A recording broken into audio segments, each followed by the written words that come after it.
সবাই জবান খুলে পড়ে আউযু বিল্লাহি মিনাশ শাইতানির রাজিম বিসমিল্লাহির রহমানির রহিম قل للمؤمنين يغضوا من أبصارهم ويحفظوا فروجهم ذلك أزكى لهم إن الله خبير بما يصنعون قال النبي صلى الله عليه وسلم ما تركت بعد فتنة يدر على الرجال من النساء إن الله وملائكته يصلون على النبي يا أيها الذين آمنوا صلوا عليه وسلموا تسليما اللهم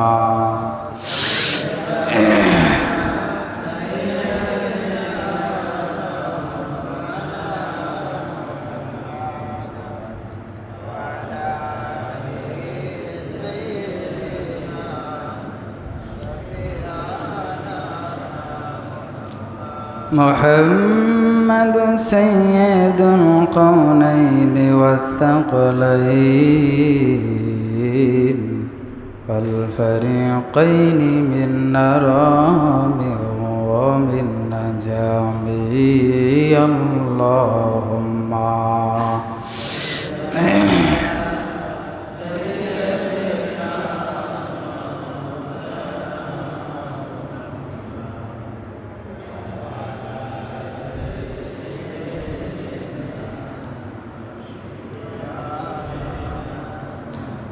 ধন্য গো মামেনা ধন্য আপনার জিন্দগি ধন্য গো মামেনা ধন্য আপনার জিন্দগি আপনার দূরে জন্ম নিলেন দো জাহানের প্রিয় নবী আল্লাহুম্মা সাইয়্যিদিনা মাওলানা মুহাম্মদ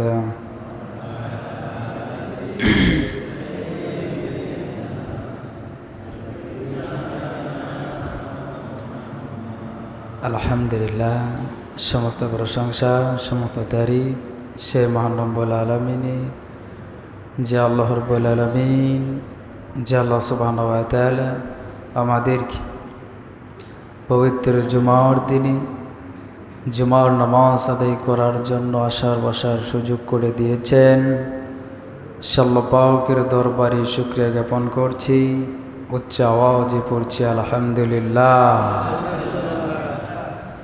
আল্লাহর ঘর মসজিদে আসতে পেরে আমরা খুশি না বেজার আল্লাহ সুবহানাহু ওয়া তাআলা যে ভাইরা এখন আসে নাই তাদেরকে যেন মসজিদে জুমার নামাজ আদায় করার জন্য আসার বসার সুযোগ করে দেয় বলি না আল্লাহুম্মা আমিন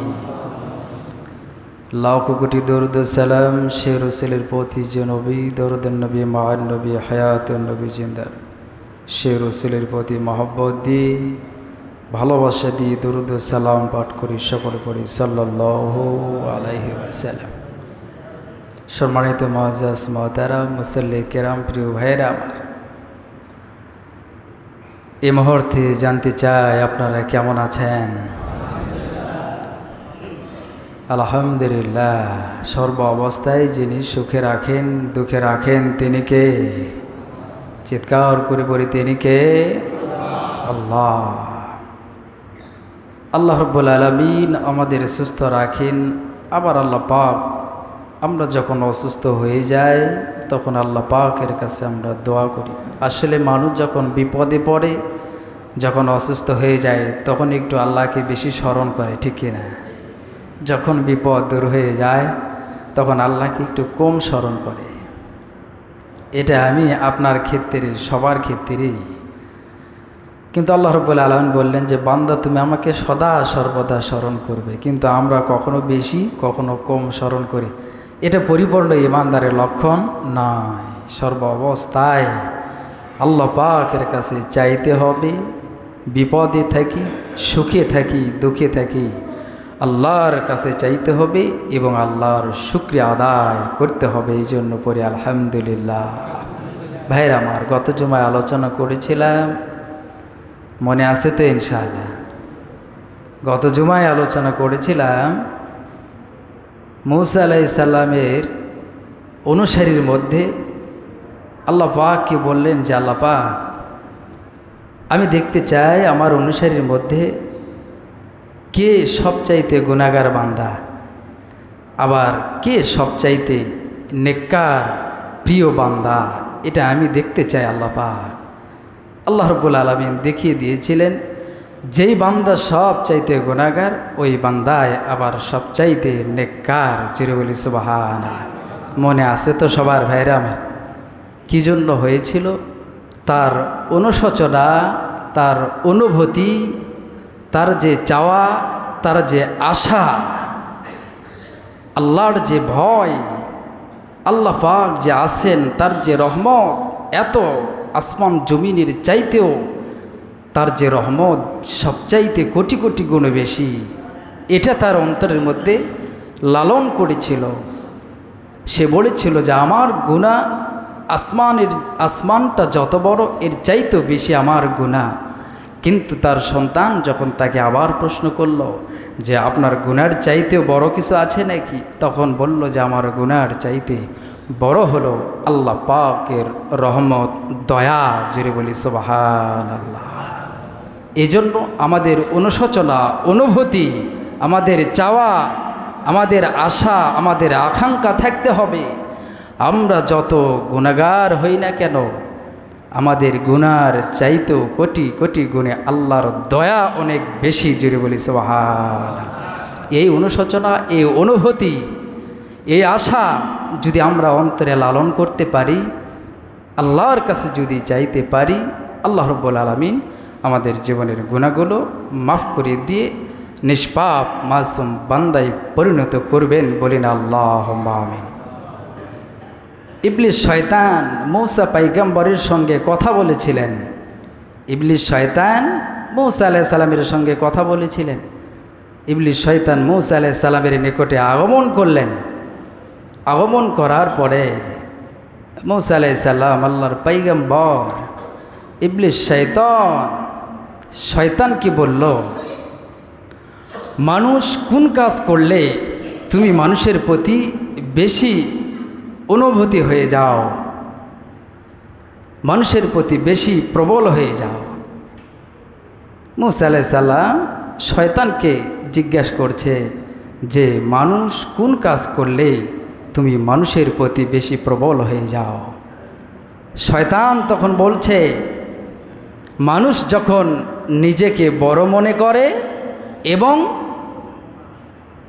পাপকর্মকে ভুলে গিয়ে নিজের আমলকে বেশি মনে করে, আমি তখন ওই মানুষের প্রতি বেশি প্রবল হয়ে যায়, মানে আরও বেশি শক্তিশালী হয়ে যায়। তাকে গুমরাহ করার জন্য তার উপরে আমি আরও বেশি শক্তিশালী হয়ে যায়। শয়তান এটা আল্লাহর পয়গম্বর মূসা আলাইহিস সালামকে জানায় দিলেন। এখান থেকে কি বোঝা যায়, আমরা যেন নিজেকে বড় মনে না করি এবং পাপকর্মকে ভুলে গিয়ে, অনেক মানুষ সমাজে আছে পাপকর্ম করে, সামান্য দিয়ে একটা আমল করে তার গরমে থাকাই যায় না। জোরে বলি ঠিক কিনা? পাপের সাথে জড়িত, যায় নামাজ নিয়ে মসজিদে আসে, মসজিদ থেকে বের হয়ে যায়, আতর সুরমা, তার গরমই আলাদা, অথচ আমল জেরো, পাপকর্ম সমাজের মানুষও জানে। এরকম লোক আছে না নাই? এই জন্য আমরা যেন সতর্ক হয়ে যাই, নিজেকে যেন বড় মনে না করি। আপনি যখন নিজেকে বড় মনে করবেন, শয়তান আপনাকে আরও ধোঁকা দেবে, আপনি আরও বড় মনে করতে থাকবেন, এক পর্যায়ে আপনি জাহান্নামী হয়ে যাবেন। নাউজুবিল্লাহ। সম্মানিত ভাইয়েরা আমার, শয়তান মূসা আলাইহিস সালামকে বললেন, আমি আপনাকে দুইটি বিষয়ে সম্পর্কে পরামর্শ দিতেছি। মূসা আলাইহিস সালামকে শয়তান বললেন, আমি আপনাকে দুইটি বিষয়ে পরামর্শ দিতে চাই।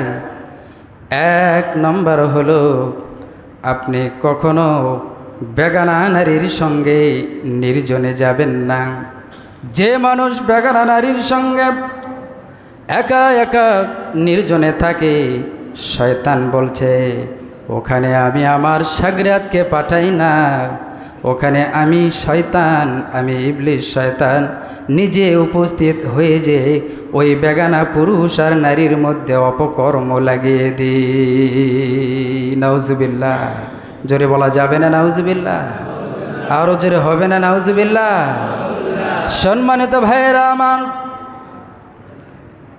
দুই নম্বর সম্পর্কে মূসা আলাইহিস সালামকে সতর্ক করে দিচ্ছেন, আপনি যখন ওয়াদা করবেন আল্লাহর কাছে, সঙ্গে সঙ্গে ওয়াদাটা পূর্ণ করবেন। যাকাত সদকার সম্পদ, নির্দিষ্ট সম্পদ আল্লাহর রাস্তায় সঙ্গে সঙ্গে বন্টন করে দিবেন, রেখে দিবেন না।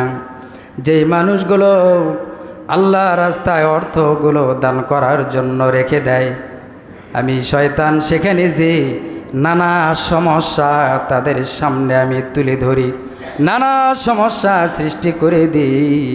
এক পর্যায়ে তাদের নেক উদ্দেশ্য, নেক নিয়ত তারা পূরণ করতে পারে না। এরকম আমাদের হয় কি হয় না? আমরা যখন আল্লাহর রাস্তায় দান করব কোনো সম্পদ বা কোনো টাকা যখন রেখে দিই, যে দিবনি একটু পরে দেখেন ওই টাকা খরচ হয়ে যায়, ওই সম্পদ খরচ হয়ে যায়, পরবর্তীতে আর মন চায় না। ইবলিস শয়তান বলছে যারা রেখে দেয় আল্লাহর রাস্তায়, আমি তাদের সামনে অনেক সমস্যা সৃষ্টি করে দিই, আর তাদের নেক উদ্দেশ্য, নেক আশা পূরণ হয় না। এবার শয়তান মূসা আলাইহিস সালামের নিকট থেকে চলে গেল। এ হাদিস থেকে কি বোঝা যায়? আমরা যেন আল্লাহর রাস্তায় যে টাকা পয়সা দান করব সঙ্গে সঙ্গে যেন দান করে দিই, আর যেন কখনো বেগানা নারীর সঙ্গে একা একা গল্প না করি। সমাজের মানুষ আমরা এত বেহায়া নির্লজ্জা আমরা হয়ে গিয়েছি। সমাজের মধ্যে যদি কোনো সুন্দরী নারী, সুন্দরী মেয়ে বা সুন্দরী কোনো মানুষের বউ যদি আমরা দেখি, অনেক যুবক আমরা আছি গল্প আড্ডায় মজে যায়, এরকম সমাজের মধ্যে আমরা অনেক মানুষ দেখি কি দেখি না? আমরা সাবধান হয়ে যাই, সতর্ক হয়ে যাই। আমরা যেন বেগানা নারীর সঙ্গে দৃষ্টি না করি, কুদৃষ্টি না করি, যেন না তাকায়। আমরা যেন আমাদের দৃষ্টিকে নত করে যেন আমরা সামনের দিকে অগ্রসর হতে পারি ইনশাআল্লাহ। ভাইরা আমার, কথা কানের মধ্যে যাচ্ছে তো ইনশাআল্লাহ? পারবো তো আমরা আমাদের দৃষ্টিকে ফিরিয়ে রাখতে?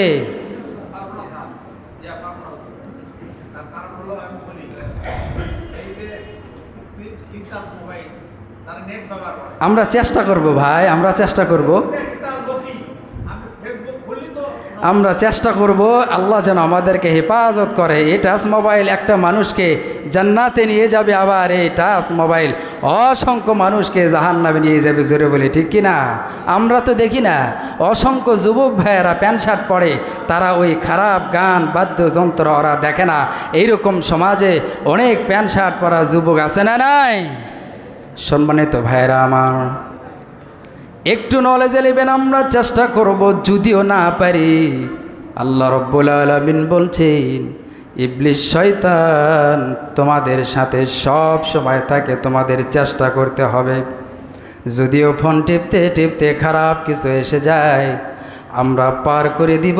খারাপ নজর যদি একবার পড়ে যায়, আমরা পার করে দিলে আর যদি না দেখি, আল্লাহ রব্বুল আলামিন আমাদের অন্তরে জাগ্রত। সুবহানাল্লাহ। আল্লাহর নবী বললেন, হে হযরতে আলী, পর নারী, অপরিচিত নারী দেখলে যদি তোমার দৃষ্টি চলে যায়, তাহলে প্রথমবার দৃষ্টি চলে যাওয়ার পরে দ্বিতীয়বার আর দৃষ্টি তুমি ফেরাবে না। কারণ প্রথমবার দৃষ্টি দেওয়া যায়, যদি দৃষ্টি পড়ে যায় এটা তাকানো যায়, দ্বিতীয়বার যদি তুমি তাকাও এটা হারাম হয়ে যাবে। এই জন্য আমরা চেষ্টা করব আমাদের দৃষ্টিকে নত রাখার জন্য। টাচ মোবাইল টিপতে টিপতে যদি খারাপ কিছু এসে যায়, আল্লাহর ভয় অন্তরে নিয়ে পার করে দিই, ভালো জিনিস দেখার চেষ্টা করতে পারবো কি পারবো না? আমরা পারবো কি পারবো না?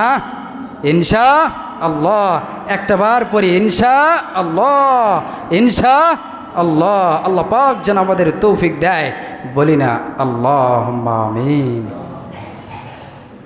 সম্মানিত ভাইরা আমার, হযরত ইয়াহইয়া আলাইহিস সালামকে কেউ প্রশ্ন করল যে ব্যভিচারের সূচনা হয় কোথা থেকে? ব্যভিচারের সূচনা হয় কোথা থেকে?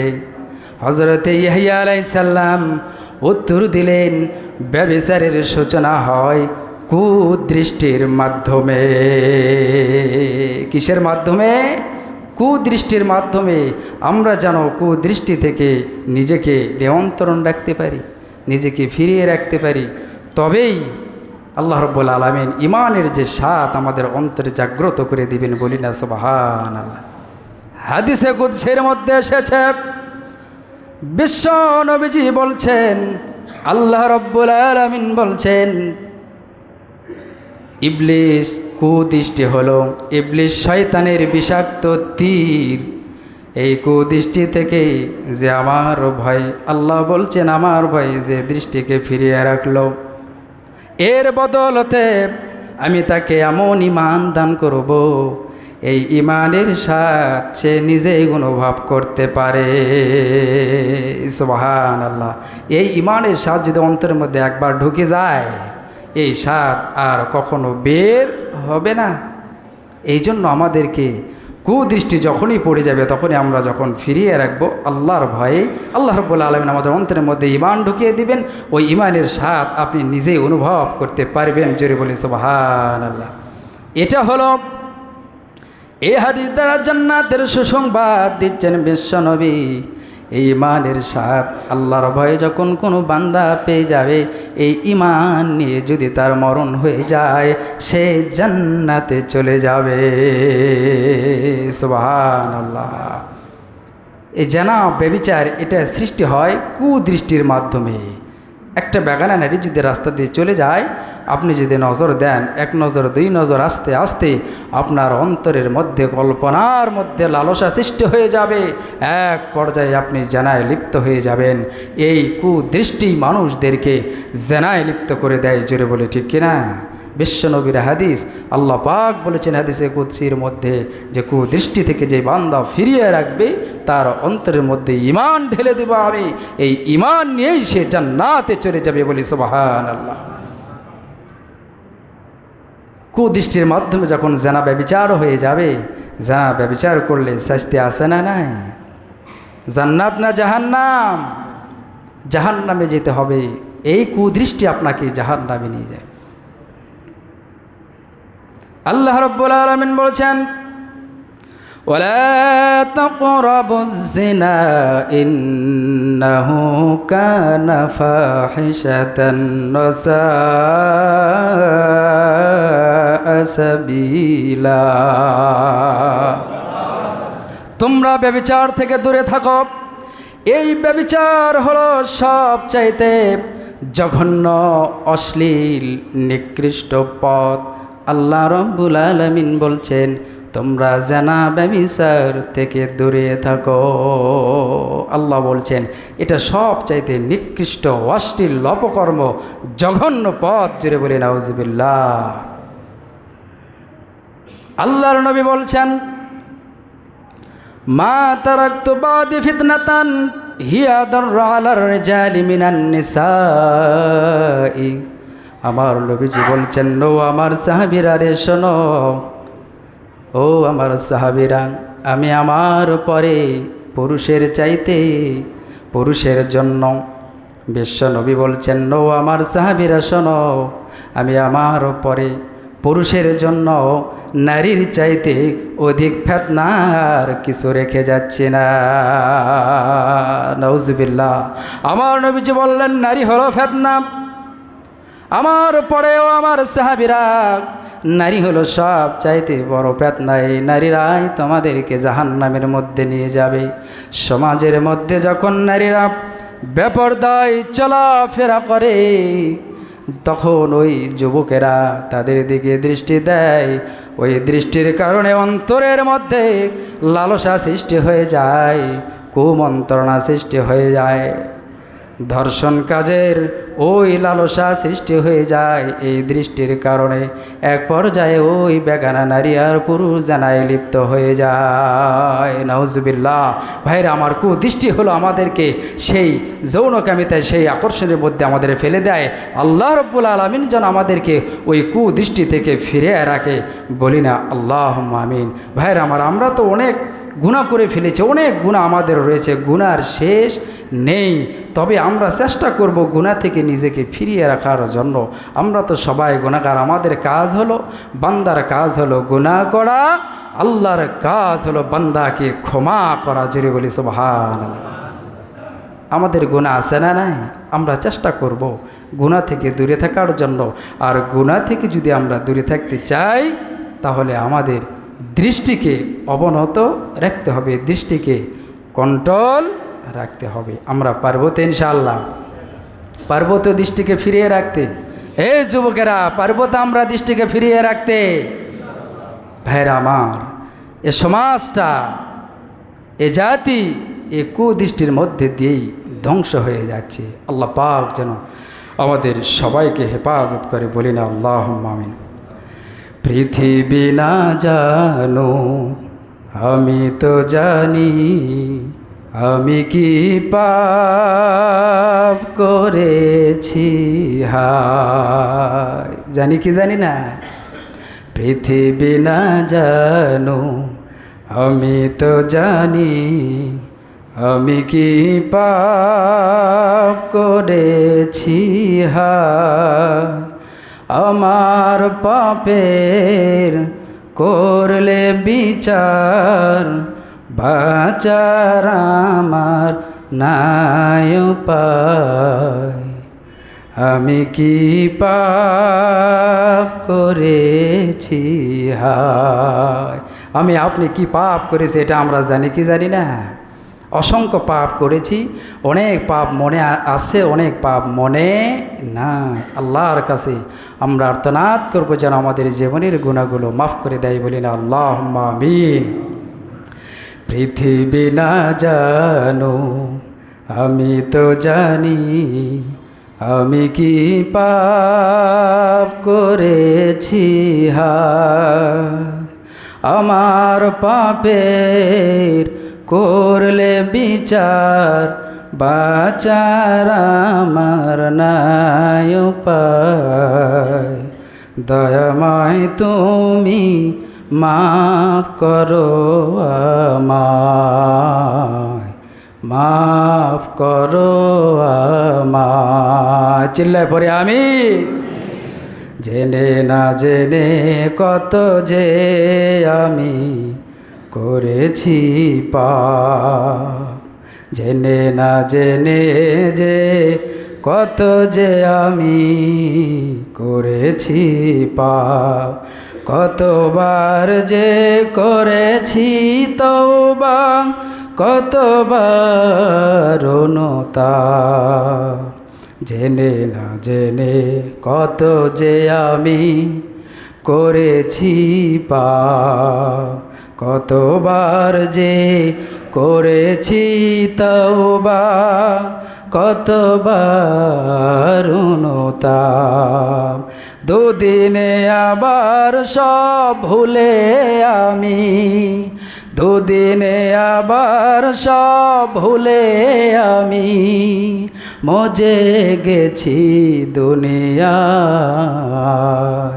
পৃথিবী না জানো আমি তো জানি, আমি কি পাপ করেছি হায়।